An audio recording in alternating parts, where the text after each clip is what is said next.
Well, hello everybody. I'm Hal, And I'm Melanie. and we want to welcome you to another episode of Making Biblical Family Life Practical. I tell you what, this is a topic that is just a favorite of mine. Me too, Hal, because, well, what we're going to talk about is we're going to talk about teaching kids to love history. Uh-huh. And I hated history growing up, and now I love it. What made a difference for you? Well, I think it's the way that history was taught versus the way we've taught our kids history. Because when I was in school, my world history class consisted of sitting in desk while the coach read aloud from the world history textbook and got mad if we turned the page ahead of him. Boy. It was excruciating because I read it about 3 times the speed he could read it. Yeah. And it was so boring. And then the tests were all about dates and times. Mm-hmm. There are better ways to teach history than that. You know, there is a book that one of my history teachers in high school mentioned, and I looked it up. And it's really funny if you like history already. It was a parody published years ago called 1066 and All That. Because they said it's so funny. The person that wrote it said in English history there are only 2 dates you need to know: 1066, and I forget what the other one was, but it was basically it was kind of like poorly remembered historical lessons from 12 years of school in England, but it was kind of funny, and I think he makes a point, because you know what, I always, when somebody talks about the minutiae of history, I always think the Smoot-Hawley Terrifact. Does anybody know what the Smoot-Hawley Terrifact is? Okay, actually I do. Because, actually, it came up in discussion this week in the news, didn't it? Well, see, after I was in that school, I changed schools, and I had a U.S. history teacher who told stories. Right. And she told about history like it was happening right now. Mm-hmm. And she taught about the Smoot-Hawley Terrifact in a way that was engaging and that I remembered. Well, and see, I remember the name of that act, and it did come up in the news recently in some discussion. But it was one of those things that it seemed like a really specific detail that didn't have a lot of current events, relevance. But kind of let's go back. Let's go back a step. What? I remember when we lived in Louisiana. Yeah. And I found out that the local school district, which was really big because we lived near the state capitol, had a depot where anybody could go and get textbooks for free. Right.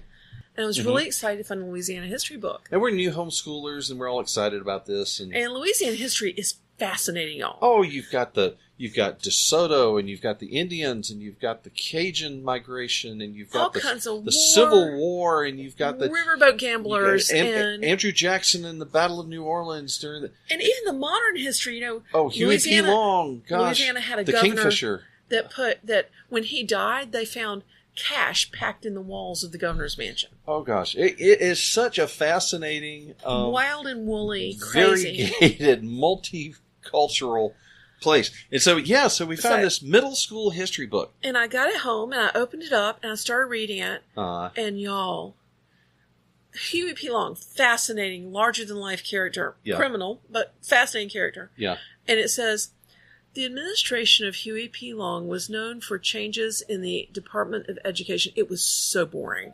Oh, it killed it dead. Murdered it. Absolutely murdered. And you think, those poor kids, there's probably 6th graders who come in thinking, I'm going to learn all about the interesting history of the Pelican State, and they walked away and said, what a dull place I live in. So how can you teach history in an interesting way? Well, let's back up a step. Okay. Why should you teach history? I mean, we're living in a technology age. We can, why should we even worry about things in the past? Well, what does that say? That those that don't know history are doomed to repeat it? Well, look at the Bible. So much of the Bible is historical record. Where we see God's hand in the lives of the people and the history of the kings and the rulers, and we see the acts of God through history. And over again, God tells his people, he said, I want you to celebrate these annual festivals, and here's even kind of a script that you should when you gather as a family, that you should ask yourselves, you should allow your children to ask you, why is this night different than all the others? Yes. And then you talk about God's deliverance from bondage. Teach these things to your children. Yes, and in the Psalms it says for the children, ask your fathers, ask the elders, and they will tell you. I mean, that's something. God says that there is a value to understanding history and the legacy of the times past. Well, he tells us to set up stones of remembrance in different places in the Old Testament. Right. That we are supposed to be teaching our kids what God has done in the past. And, I see, the value I see is that it informs the present too. Because when people start discussing, certain political systems, and I hear people saying, oh, this is wonderful and everybody's going to have plenty to eat and it's going to be great. And then I look at the way that political system has been instituted in the past and I say, whoa, that's not going to work. Well, you see that over and over again with policies. Somebody comes up and says, oh, we've got this great new taxation policy or this great new tariff or we're going to do this social program. And if you understand history, you can look back and see this has been tried before. It's been tried before here, or it's been tried before in other developed Western nations, and here were the outcomes. Well, I remember one of our boys saying that they started talking about socialism in his college and getting really excited about socialism, and the international students from Eastern Europe got very upset, and they said, "Wait a minute." You don't know what you're talking about. We've seen this. Because either they lived under socialism themselves or their parents and grandparents had survived socialism. And so they had firsthand knowledge of this, and the history was very alive to them. And, I think it was William Faulkner said in the South that the past isn't dead. In fact, the past isn't even really past. That there's a sense of history in a lot of places that's important. It's important to the culture. It's important. It informs the culture. It informs decisions we make now. Right. And so, studying history is important. Right. But it's not studying the dates that's important. It's not just memorizing lists. That's not important. There's something. And I want to talk about what makes it interesting and how you can make it come alive for your kids after we hear from our sponsor for this week's episode. All right. We'll be right back. Support is from TBN. Weaving its way through the heart of the Holy Land is a well-worn path that once felt the footsteps of Abraham, Isaac, Jacob, King David, and Jesus. Host David Friedland and Mike Pompeo take a sacred journey of hope along Route 60, the biblical highway. Experience the land of the Bible as you've never seen it. In theaters September 18th and 19th. Route 60, the biblical highway. Information at route60.movie. That's route60.movie.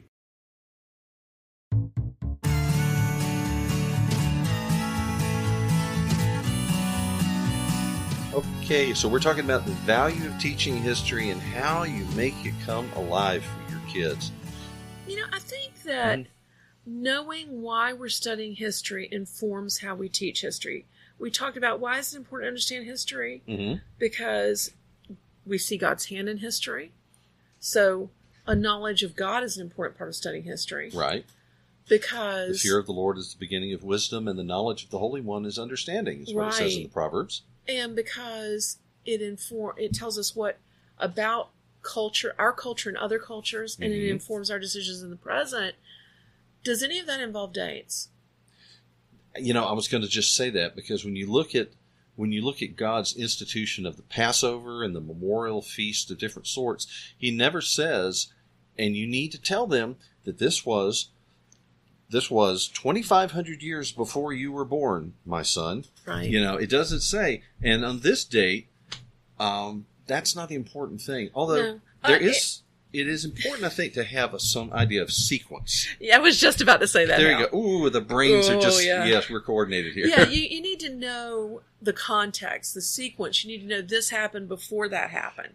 Because often what happened first shapes what happens afterwards. Right. And so you in American history, you should understand there was a colonial period, and then there was a revolution followed by the Constitution, and then after a period of time there was the Civil War, and then what happened generally after the Civil War, before the First World War, to be able to at least put markers on the timeline. Yes. And it doesn't necessarily say, do we count the First World War as starting in 1914 when the Germans opened up hostilities, or do we consider it from 1917 when the Americans came into the war? But or rather do just we to consider say, it even before then, when those treaties were made that led to the First World War? Right, and the consolidation of the German Empire under Bismarck in the 1880s.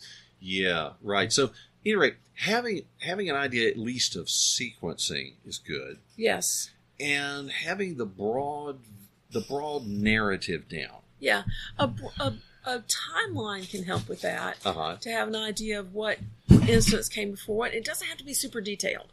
Right. But just have an idea of what happened first, second, third. Timelines can help.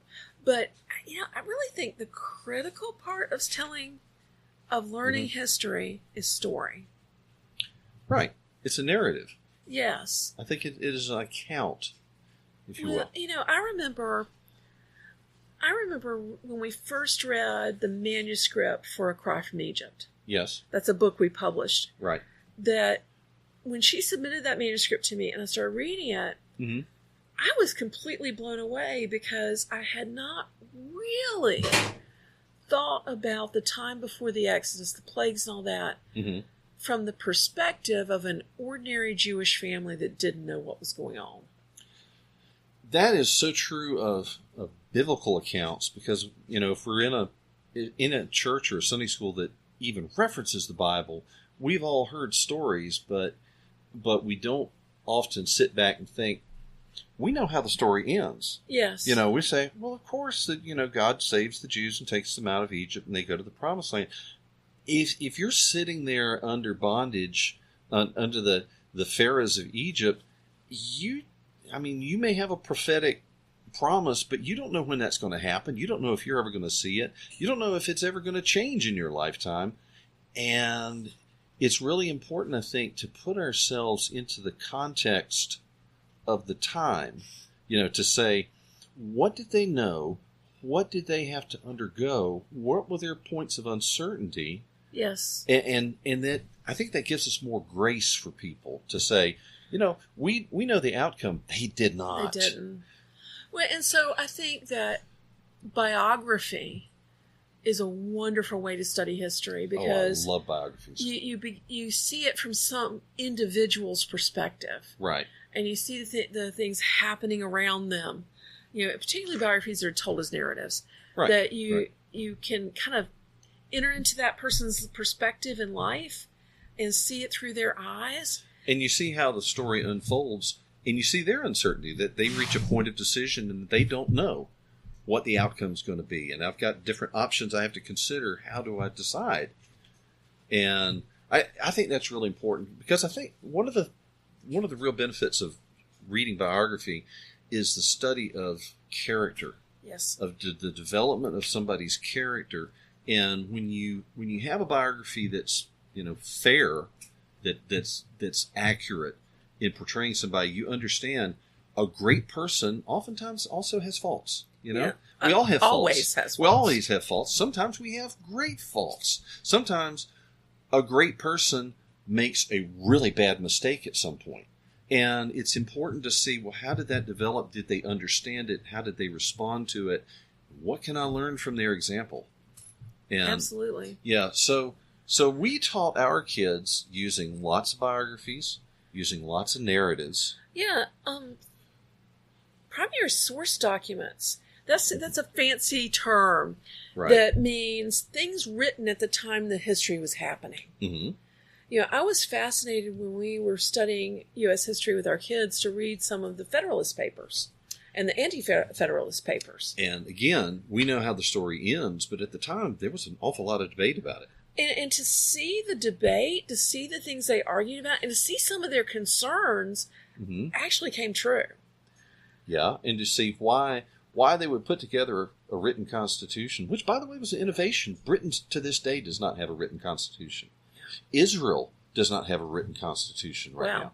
And to say, hey, we're going to sit down and we're going to formulate how this country will operate with a written document And as soon as they get that resolved, they then have to say, and here's 10 amendments to the plan.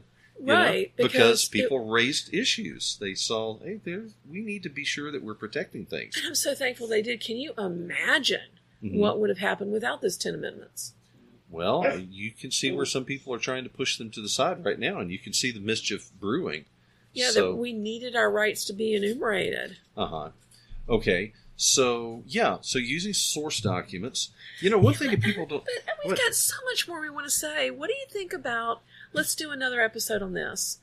Oh, we could certainly do that. So is there anything else we need to wrap up here? We talked about the value of narrative and the value of using source documents, the values of biographies. You have more that you want to open up? Well, let me say a couple more things about primary source documents. Right.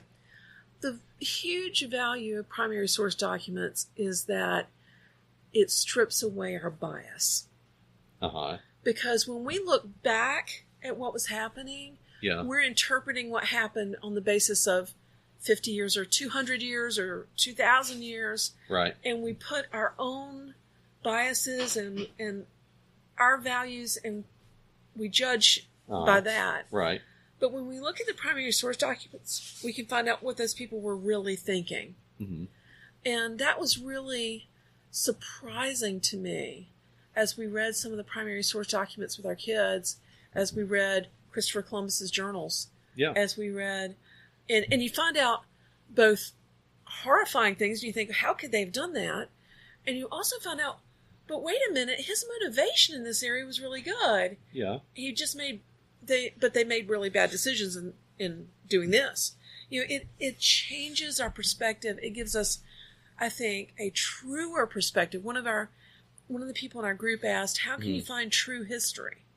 Well, I think primary source documents is one way that we find true history. Look for the stuff that was written at the time it happened and read what the people said at that time. And also, and I think maybe we ought to open this up in another episode, look at histories which were written close to the time. Right. And I've got some things I want to say about that. So let's do another discussion about that, and also some unexpected things like, how can you do hands-on history? We could go out and make history, but I want to talk about how we did that. I want to talk about the role of fiction in history, too. Excellent. Okay, so I hope you'll join us again. We're going to continue opening up this really rich topic, and we encourage you to check in with our sponsor, who is kind of in a historical mode themselves right now. And look, we really appreciate you joining us, okay? And so till next time, I'm Melanie. And I'm Hal. Thank you for being with us. Bye, y'all. You've been listening to Making Biblical Family Life Practical with Hal and Melanie Young. If you found this program interesting, challenging, and encouraging, why not join us on the web at halandmelanie.com. That's HALANDMELANIE.com. Or follow us on social media. You can find us on Facebook at Facebook/Hal and Melanie or Facebook.com/Raising Real Men. This program is a production of the Ultimate Homeschool Radio Network. Join us next week when we'll be back to talk about making biblical family life practical. Until then, thank you and God bless you for listening.